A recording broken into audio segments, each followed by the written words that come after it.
Okay, so upper limb anatomy 3.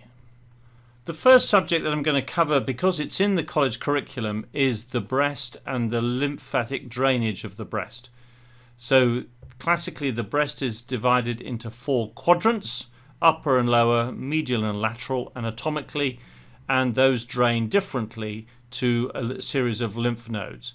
The main lymph node drainage is to the axilla, and there are a number of groups of lymph nodes there.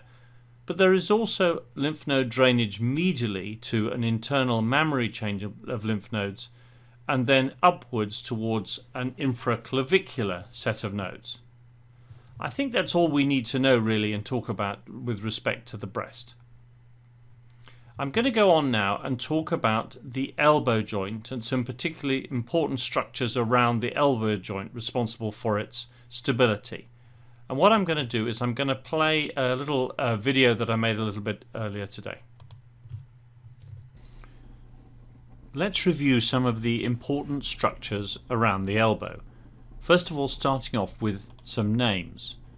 The capitellum is the dome-shaped area of the distal humerus that is opposite the head of the radius. There's a recess in the head of the radius that articulates with the dome shape of the capitellum. Next to the capitellum is the trochlea, and this is different in that it is more saddle shaped. It's got a hollowness to it where it articulates with the ulna. And then if we look around the back of the elbow, the olecranon is the end of the ulna, the most proximal part of the ulna onto which the triceps attaches. When we come to think about the ligaments around the elbow, it's worth considering the elbow as a rigid unit comprising the humerus, the elbow joint, and the ulna, and that the radius fixes onto the wrist and onto the hand as a separate unit, so that the wrist and radius rotate around the ulna. So the rigidity around the elbow joint is all provided between the humerus and the ulna by ligaments. So first of all, on the radial side, the radial collateral ligament attaches the ulna to the area close to the lateral epicondyle, but bypassing the radial head. The ulnar collateral ligament is on the medial side, from the medial epicondyle to the ulna, providing rigidity against valgus strains, that is, strains away from the midline. One other ligament that's important is the annular ligament. This attaches from the ulna around the head of the radius to the ulna again, and allows the head of the radius to rotate and to move. It's important clinically, as pulled elbow arises when the head of the radius is pulled out from within the annular ligament in young children. Finally, we'll just look at the capsule of the joint. So this shows the capsule in green, as if it had been filled with fluid or with blood or effusion. And it shows how the capsule extends from the radio-ulnar joint through to the joints involving the humerus and the radius and the ulna.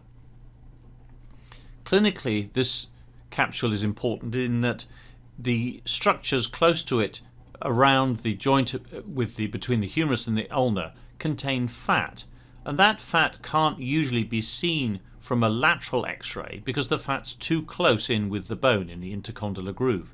But when we have fluid in the joint space in the capsule, it pushes the capsule outwards, pushes the fat outwards, and then the fat is then visible on a lateral x-ray and is known as a fat pad sign, anterior and posterior fat pad signs. So the next thing I want to touch on, is, which could come up in the exam, is the elbow ossification centres. So questions may come up about this, and it is important, I think, to know about the Crittol mnemonic. So I'm just going to play a short video about that. Children's elbow x-rays often contain epiphyses, and it's important to be able to tell what is an epiphysis from what is a fracture. And in order to remember the epiphyses, there's a common mnemonic that's used, Crittol. So let's just run over what Crittol means and the different epiphyses of the elbow. So first of all, C of Crittol stands for capitellum. And if we remember, the capitellum sits opposite the head of the radius, and here's the formation of the capitellum, and it's the first one to appear. and it's opposite the radius, and that's the second one to appear. The next one to appear is the internal epicondyle, or the medial epicondyle, but we call it internal just because it fits better with critol, the internal epicondyle. The next one is the trochlear. If you remember, that's the part of the humerus that articulates with the ulna. So that's the next one. So that's our T of critol. The O is the olecranon, and that's actually at the back of this image. That's the most proximal part, in fact, of the ulna. And then the very last part, the L, is the lateral epicondyle. So the lateral epicondyle is the last epiphysis to appear around the elbow. These epiphyses appear roughly 2 years apart, so it's quite common to think of them in terms of 1, 3, 5, 7, 9 and 11 years of age, but those are by no means fixed, although they do usually appear in this order. So those are some issues around the elbow. And now moving down the arm, we did talk about the neurology of the forearm in the earlier webinar, talking about the ventral, that's the volar compartment, the two muscles innervated by the ulnar nerve being the flexor carpi ulnaris and the medial border of flexor digitorum profundus, just the two tendons that go to the little finger and the ring finger, and the rest of the anterior compartment all being the median nerve, and that there are 8 muscles in the anterior compartment that we need to be aware of. But I now want to go into that in a bit more detail, and again I'm going to be playing a short video. Let's review the muscles in the forearm, on the flexor surface of the forearm, and those are the muscles involved in flexion of the wrist and of the hand and the thumb, and also the muscles of pronation. In fact, as we start looking at the forearm, the first muscle we focus on is the brachioradialis on the thumb side, and although this is very visible on the flexor surface, it's actually considered part of the extensor side because it's innervated by the radial nerve and it arises from the common extensor origin. So we're not going to count that one in our 8 muscles. So the first one that we're interested in actually from the common flexor origin, the medial epicondyle, is the pronator teres, which is the first of the 2 pronators in the forearm. It attaches over onto the radius and pulls the radius over towards the ulna, rolling it over in the process of pronation. So that's our first muscle. The next muscle is flexor carpi radialis. So it's one of our 2 wrist flexures, one each side. This is the one on the radial, on the thumb side. The next muscle as we come down is palmaris longus. Now, this is a muscle we don't really need to think about very much because it's not terribly important. It tenses some fascia in the hand, it contributes to wrist flexion, and it's of interest because it's the only tendon into the hand that doesn't go underneath the flexor retinaculum. So that's palmaris longus. The next one right over on the ulnar side is flexor carpi ulnaris. So that matches with flexor carpi radialis and flexes the wrist on the other side. And of course it's important as being one of only 2 muscles in the forearm innervated by the ulnar nerve. The ulnar nerve passes below the flexor carpi ulnaris next to flexor digitorum profundus, which we're going to come to in a moment. So that's our sort of top layer of muscles, and we now have to dig beneath those to get to the next layer. And the next layer is one of the 2 flexors of the digits of the fingers, and that's flexor digitorum superficialis. So this muscle has tendons to all 4 fingers, and of course inserts into the middle phalanx of each of the 4 fingers. It's also innervated by the median nerve. And deep to that we have flexor digitorum profundus. And this is the other muscle that has ulnar nerve innervation. So over on its ulnar side, the left of this picture, is where the ulnar nerve runs, and it innervates the ulnar 2 tendons, the ulnar half of this muscle, and of course median innervates the radial half of this muscle. The other muscle next to this to the other side is flexor pollicis longus, so it's the long flexor to the thumb. And the last muscle that we have the eighth and last muscle that we now need to think about is right down towards the wrist here, and that's pronator quadratus, the other of the two pronators, pronator teres and pronator quadratus. And this again rolls the radius over the ulna in the action of pronating the forearm. So pronation turns the palm backwards, supination turns the palm forwards. And if you want a simple way to remember that, you have to supinate your forearm to hold a bowl of soup. Okay, so those are the muscles of the volar surface, the flexor compartment, and we now need to move on to those of the dorsal compartment. Now, whereas in the flexor compartment we have flexors and we have pronators, then in the dorsal compartment we have extensors, supinators, and there's two of those, and a long abductor. Now we have more muscles in the back. We have 12 as against 8 in the volar surface. And so let's just play another little video which goes over these. Let's review the muscles in the dorsum of the forearm, the extensor compartment. There are 12 muscles in all, whereas in the flexor compartment, the ventral compartment, you've got the flexors and you've got the pronators, so two types. On the back, you've got the extensors, the supinators, and the abductor, the long abductor. So you've got, in a sense, three types. So you're entitled to have more muscles. But in addition, you've got some duplicate muscles. You've got two extensor carpi radialis muscles, and you've got an additional extensor indicis and an additional extensor digiti minimi. So you've got these extra muscles, which is what pushes the number up in the back of the arm. They're usually thought of as 3 layers. So let's go through the layers of muscles on the back, starting with the most superficial layer. Now, the first muscle in the superficial layer is the brachioradialis, and we met this when we talked about the flexor compartment because it's most visible anteriorly. However, it arises from the common extensor origin area on the lateral epicondyle, and it's innervated by the radial nerve, and it's also a supinator, all of which make it part of the extensor compartment. The next muscle coming round in the superficial layer is the first of 2 carpal extensors on the radial, on the thumb side.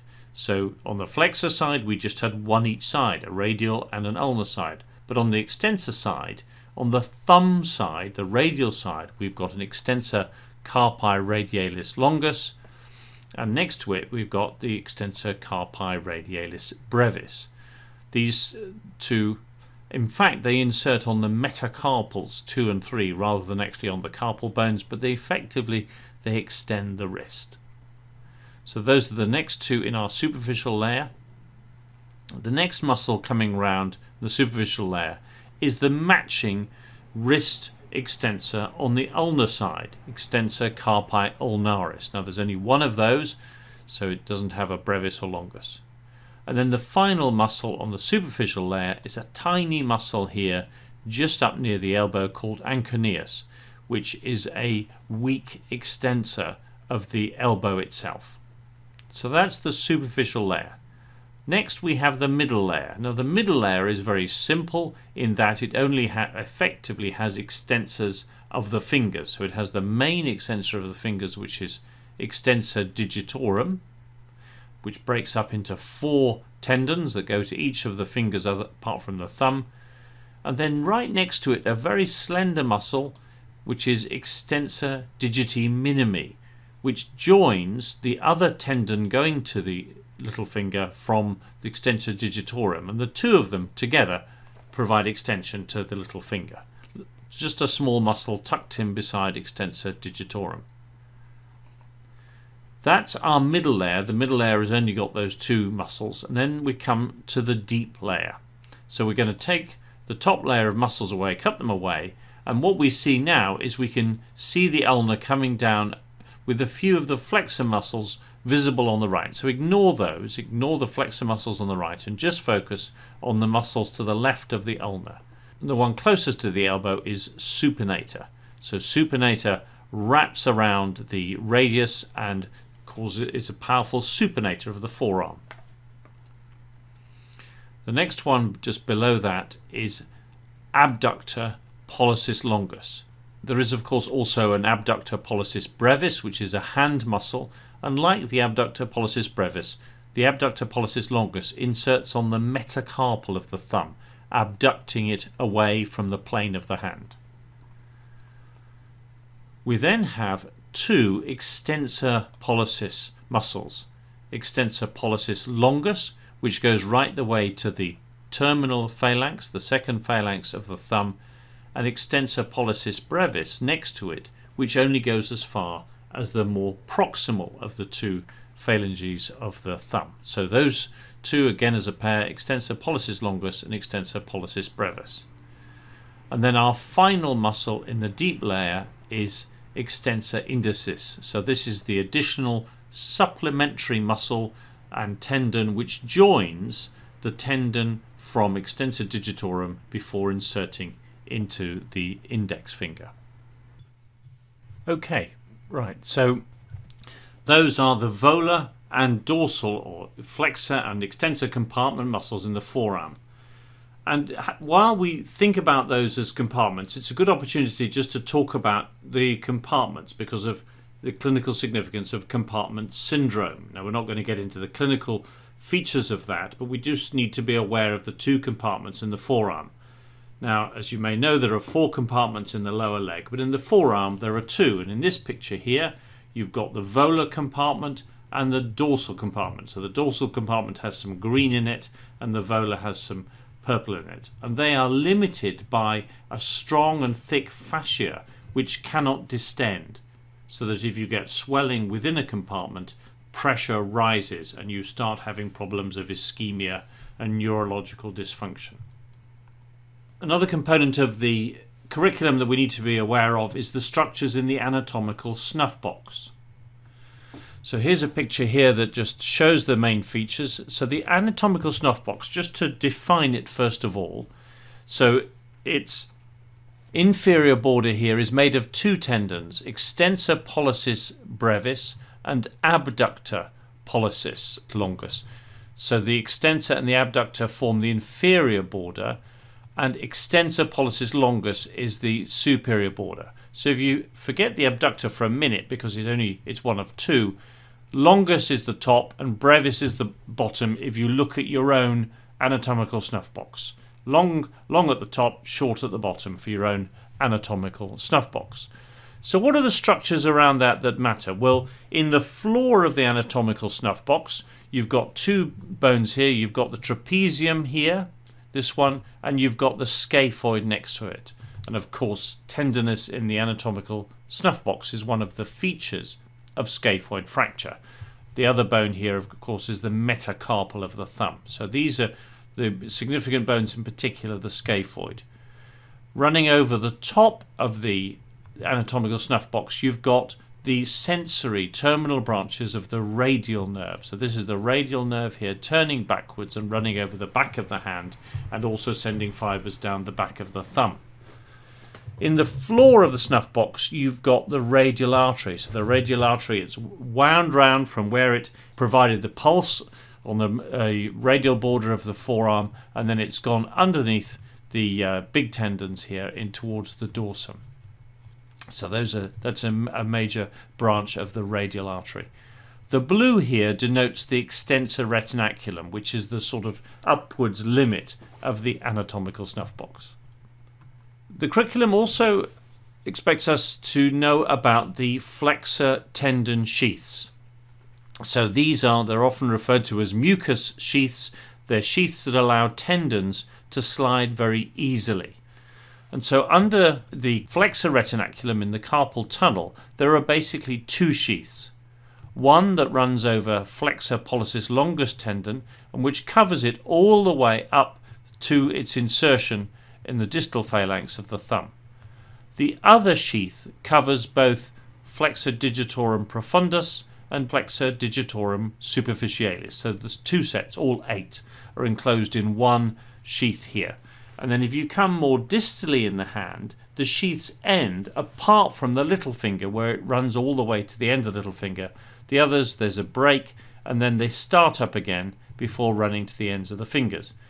And the significance of the flexor tendon sheaths is that if you get an infection in one of the fingers, from the index finger for example, if you get a serious infection in the pulp space here, it can travel within the flexor tendon sheath and come down and out into the palm, appearing next as an infection in the palm of the hand.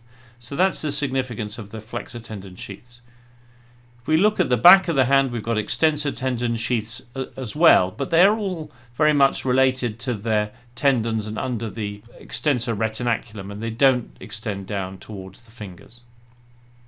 Just focusing on extensor tendons of a finger for a moment. So the extensor tendons are fairly complex. So if we look at the middle finger, for example, as a typical one, the extensor tendon comes down to the finger, and then over the proximal interphalangeal joint it divides, and two slips go laterally and insert into the distal phalanx.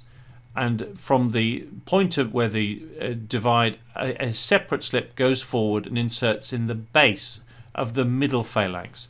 And this is the origin of the swan neck deformity, for example, and the boutonniere's deformity. So I think if you get a lesion of this bit at this slip here, you get a boutonniere's deformity, and the proximal part of the middle phalanx prolapses between the two lateral slips.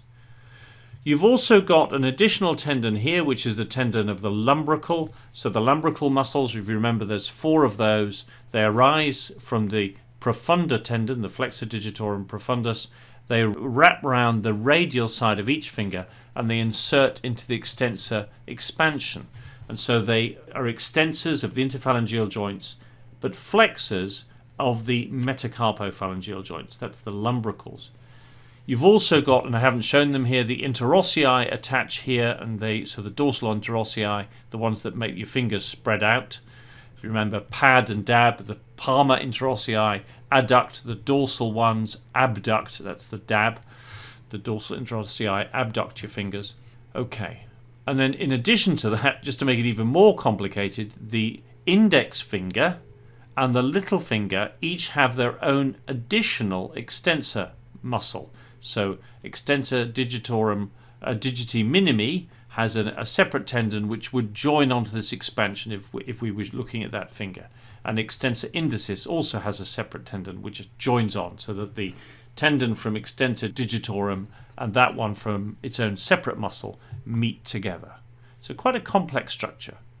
Just focusing briefly on the arteries of the upper limb. So the arterial supply is fairly straightforward down to the elbow. You've got the axillary artery, which then becomes the brachial artery, and it starts medial in the upper arm and then comes anterior to run down through the antecubital fossa right next to the median nerve in the antecubital fossa here, and then just beyond the joint it divides medially into the ulnar artery and laterally into the radial artery. Off the ulnar side, a separate branch, large branch, goes backwards, which is the dorsal interosseous, which then runs down between the two bones in the dorsal compartment and provides the blood supply to the dorsal compartment, running there with the motor branch of the radial nerve. If we come further down the arm, looking at the arteries, so we can see we've got here the radial artery. This is looking at the flexor compartment. We've got the ulnar artery is hidden at the moment. And we find that they both come down and meet a pair of arches, palmar arches. So there's arterial arches in the palm that join the radial artery to the ulnar artery. And of course those aren't always complete, and that's why we do an Allen's test before we cannulate the radial artery to make sure that there is an adequate supply through the ulnar artery to feed the entire hand should you cause a problem with the radial artery when cannulating it. But there is these two arches, the deep and the superficial palmar arch, which connect the radial and the ulnar artery together. My final slide is veins of the upper limb. There's a lot of superficial veins in the upper limb, and there are also veins that run along with the arteries, so-called venae comitantes. We don't have names for most of the veins in the upper limb because they're so variable, but there's two that are fairly constant. There's a large vein on the lateral border, the radial side of the forearm, known as the cephalic vein, which usually continues on as a large subcutaneous vein, visible particularly in people with fairly thin skin, muscular people. It's visible running up towards the clavicle. That is connected by the antecubital vein here, a good one for taking blood from, to the basilic vein. The basilic vein may not be so obvious in the forearm, but it's an important vein in the upper arm. It's deep to some fascial layers, so you can't always palpate it, but it's a very important vein for accessing in emergency situations, and it's very easy to see it with ultrasound. So the basilic vein is very important here, and that heads up and joins the axillary vein. So that's the veins of the upper arm.